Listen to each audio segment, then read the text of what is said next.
begin. Hey guys, what's up? Ryan here, bringing you a Medal of Honor Warfighter commentary. Now this game definitely doesn't get as much publicity as Call of Duty or Battlefield, but I actually think it deserves a chance to upload some gameplay. I'll spend some time talking about the gameplay because I actually already recorded this commentary and talked about a bunch of random rambling stuff. I decided that I try to focus on some of the gameplay here to try to show you the value of this game. Alright, now, I don't know, I find this game does a good job at being a fun and semi-realistic shooter. Right, so like I do enjoy Battlefield 3. It does have some of its over-realisms, like the sun glare in your eyes and how everything freaking blinds you every second, but it is a very good shooter. This game is kind of a happy medium. Like the maps are smaller, there's no vehicles. It's similar to say like a Call of Duty. You know, everybody always compares Call of Duty. It annoys me when people compare it, but you know it has to be done. Because I do play a lot of Call of Duty. I haven't uploaded any to my channel because I think that YouTube is oversaturated with it. So I was okay with uploading this because I'm like, I don't see much of this game in any of the major channels that I watch, and decided to show it off a little bit. So this is some of the multiplayer, right? I think there are 6 different classes, and each class comes with its own they're point streaks, score chains. That's what they're called in the Medal of Honor universe. And they work similar to kill streaks, but they're kind of different enough on their own to be worth mentioning, because like Black Ops 2, which uses a point streak system, you get rewards for it, but you don't actually get to choose which point streaks you use, because the focus of this game isn't necessarily on the idea of being rewarded for your kills, but to be a competitive, realistic, sort of, well, semi-realistic shooter. Right, because the games have very nice recoil. Like, it's controllable, right? To the point where guns that are supposed to be short range effectively do not effectively work at long ranges. Right? So when I try to use the gun that I'm using in this game, I forget what it's actually called because I'm not a gun nut like some people are.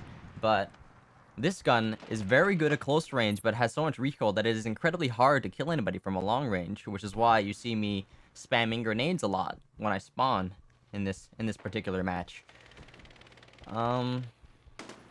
But the spawn system in this is truly a unique concept, right? Like, it is definitely, you know, taken from Battlefield 3 in a way, but the idea that they take the squad system out and just have fire teams of, like, teams of 2, right? So you can only spawn on your one partner, but that partner is like your best friend in this game. Even if they are what you would call a bad player, there are benefits to sticking with your partner. One, you can like refill your health at any time.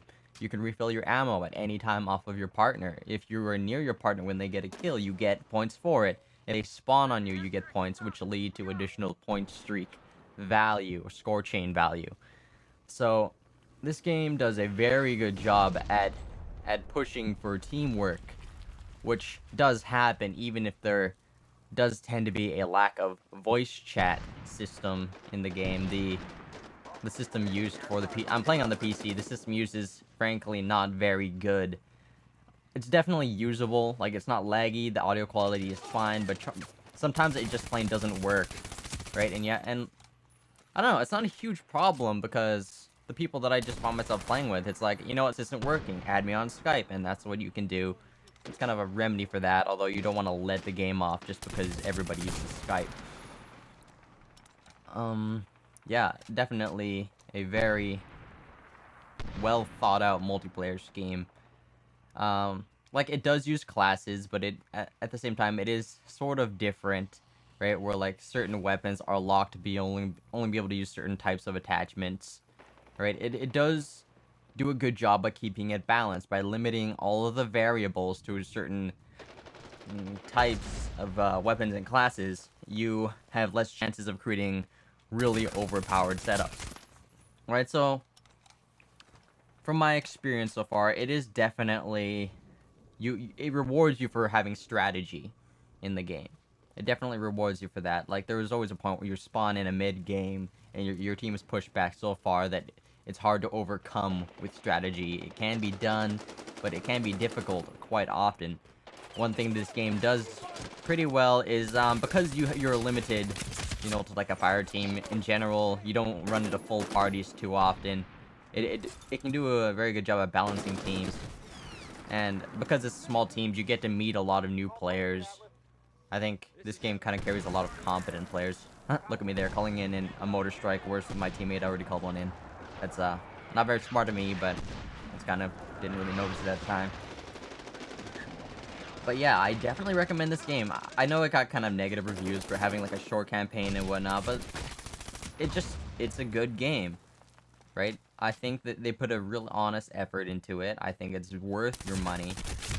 Even if it is similar to other shooters, I think that it just does a better job in many areas to make it a very high-grade shooter, right? Because it's not necessarily arcade style, but it's something that you can enjoy. I wouldn't say casually, because it can be pretty difficult, but like at a competitive level that isn't stressing. People like in Call of Duty can worry about their stats way too often, and then people in Battlefield, they're just actually good, and it's hard to compete in Battlefield in such a competitive, you know, setting. But yeah, love this game so far. I have more time in the multiplayer in this game so far than I do Black Ops 2, even though this game did come out earlier, and I did get it first. I did choose this game over Black Ops 2 because I was honestly not expecting Black Ops 2 to be very good, right? And then after some like review from like different channels that I watch on YouTube, I decided to finally get Black Ops 2. I got it kind of late, ended up being sort of a Christmas noob. But at the same time, I just find Black Ops 2, it is definitely fun. It's definitely kind of a take back to sort of like the Modern Warfare 2 days, you know, revolutionary. They did change a lot of stuff up to make the game unique. And it's a good game too. Like, it's both of these games are worth your money, right? I happen to enjoy this game more, but I'm glad I have both of them. Like, they're both very fun. I play this. This is the only shooter I have on the PC so far, because I just built my gaming rig this summer to coincide with my new YouTube channel that I started up with my friend, and or friends. There are several people who play co-op sometimes. You should check those videos out. Yeah. Hope you enjoyed this video. How much I'd have to do how much time I've left? Probably have a couple minutes. Look at that death there. If you have any questions, go ahead, leave them in the comment section below. I'm definitely open to new ideas for an opening channel, because like the last thing I want to be is a channel that's just another YouTube channel. Like, I'm honestly, yeah, I'm doing this for fun. I don't expect to become this huge YouTube partner or whatever. People always the idea of like, oh, I need to be famous, need to have people that love me. You don't need that. I don't really care all for that. It's just being part of a community. It's always enjoyable. So yeah, leave you rate, comment, subscribe, and all that good stuff. Yeah, thanks.